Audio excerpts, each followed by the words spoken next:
Good morning. I have read often from Book 11, and today again I will conclude my reading with Book 11.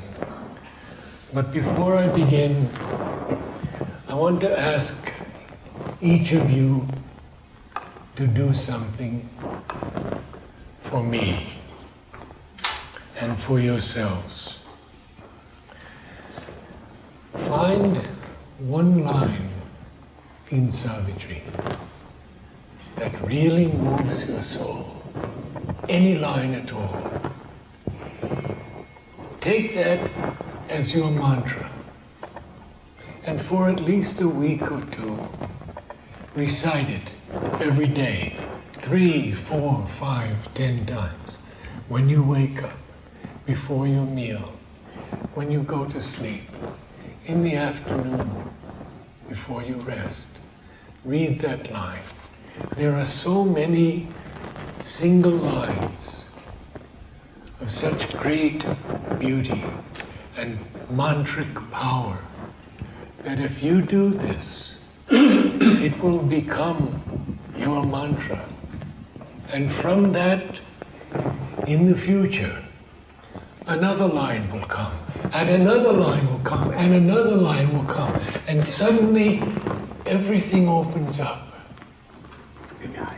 And we draw closer to the divine. Will you try this? Yes. Okay.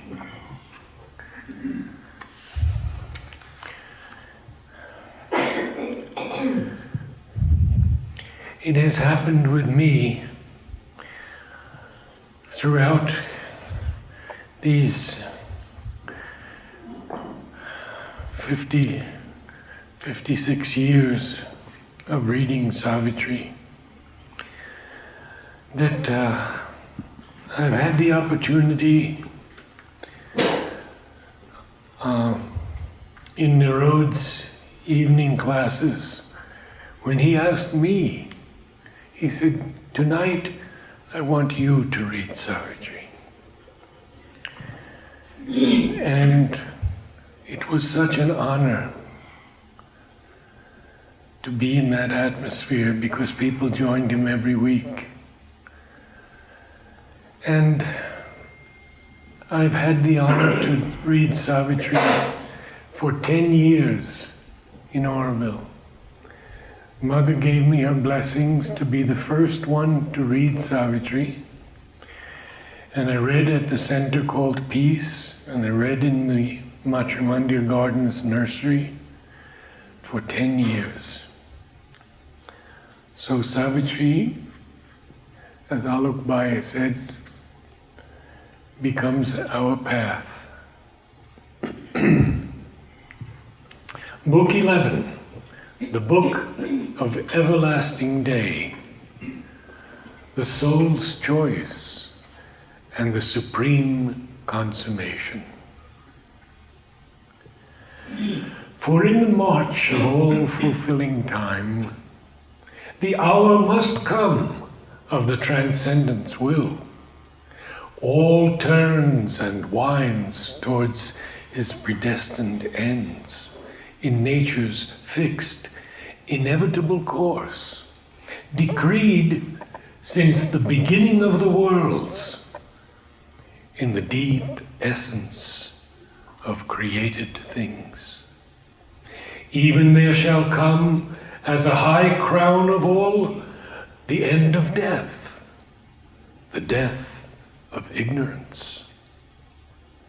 But first, high truth must set her feet on earth, and man aspire to the eternal's light, and all his members feel the Spirit's touch, and all his life obey an inner force.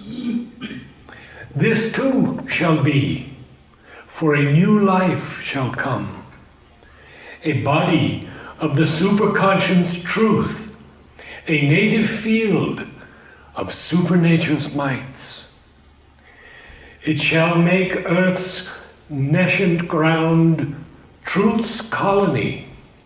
Make even the ignorance a transparent robe, through which shall shine the brilliant limbs of truth, and truth shall be a sun on nature's head, and truth shall be the guide of nature's steps, and truth shall gaze out of her nether deeps.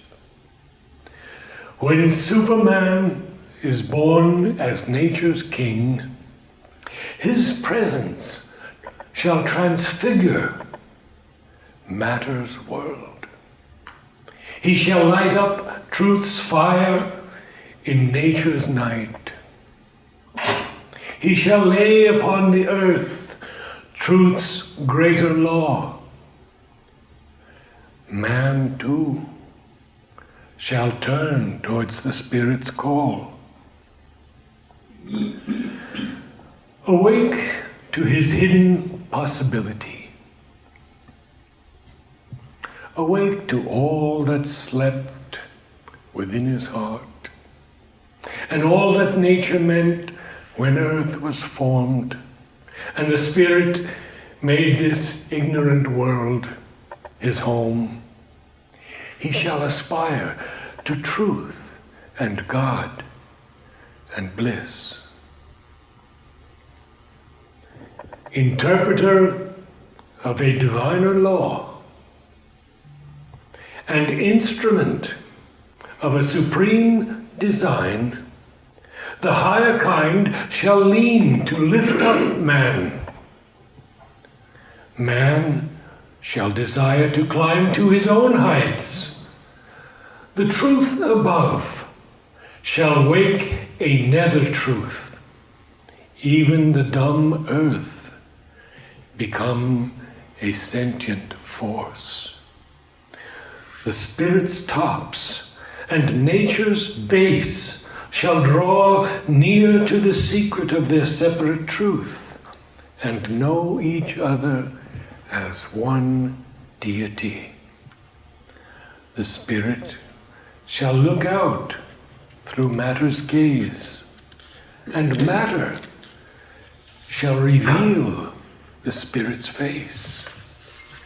Then man and Superman shall be at one, and all the earth become a single life.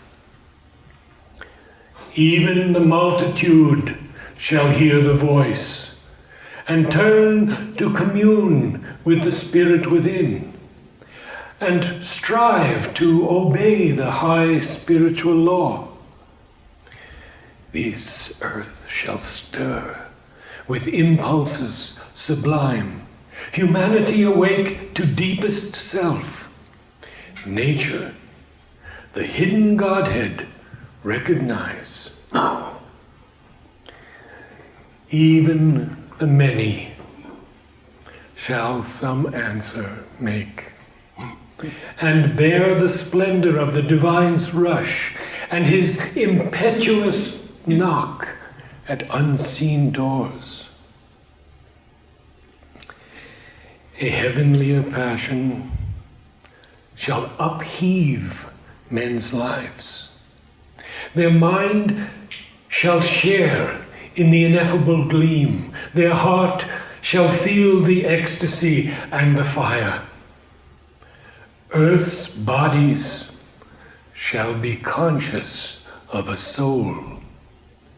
Mortality's bond slaves shall unloose their bonds. Mere men into spiritual beings grow, and see awake the dumb divinity. Intuitive beams shall touch the nature's peaks. A revelation stir the nature's depths. The truth shall be the leader of their lives. Truth shall dictate their thought and speech and act. They shall feel themselves lifted nearer to the sky as if a little lower than the gods.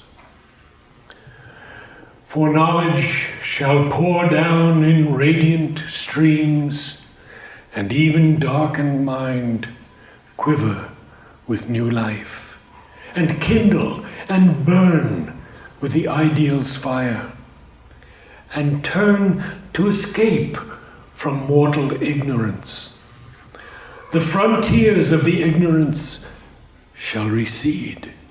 More and more souls shall enter into light, minds lit, inspired, the occult summoner here, and lives blaze with the sudden inner flame, and hearts grow enamored of divine delight, and human wills tune to the divine will.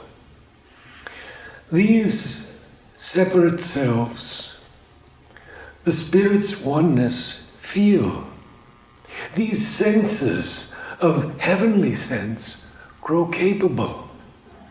The flesh and nerves of a strange, ethereal joy, and mortal bodies of immortality. A divine force shall flow through tissue and cell, and take the charge of breath and speech and act.